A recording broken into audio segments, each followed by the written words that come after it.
I'm PCSO Joyce. I've been working for Sussex Police since the end of March. I've completed my training at HQ in Lewes, and I've been on division for 10 weeks now in Brighton. So I'm Chloe Darling. I'm one of the PCSOs working for Brighton and Hove for the prevention teams. We paid a young girl a visit because she ran away from home sort of late at night for a couple of hours, but she didn't take her phone or anything with her, so her parents had no means of contact.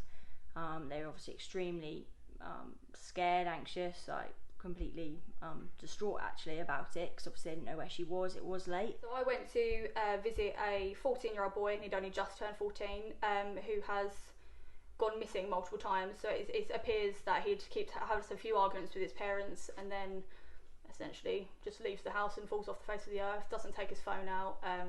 Doesn't let any of his friends know where he is or his family. She came home after a couple of hours, but her mum really wanted the sort of police to actually have a chat with her on the dangers of going out by herself, especially at night, with no means of contact.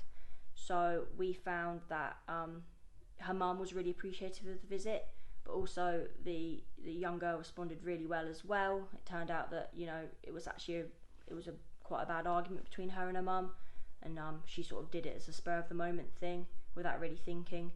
So after we spoke to her a bit, she realised, that it was in fact dangerous. I mean, she told us she wouldn't do it again, but also it was a good chance to sort of ask about other things like school, things like that. As far as his mum was aware, he was only involved with a group that were pretty much on the straight and narrow, so that's why she was concerned that maybe he was hanging around with someone that she wasn't aware of, and because he was disappearing for a couple of days at a time, there was that element of concern from the police side of things that he was involved in county lines, falling off the grid for a couple of days here and there. We were concerned he may have been travelling to out of Sussex and getting involved in things he shouldn't be doing. As far as I'm aware, he has kept his head down and is on the straight and narrow. And she was sort of having a bit of a hard time at school as well at the moment, so you can sort of talk to them about that as well.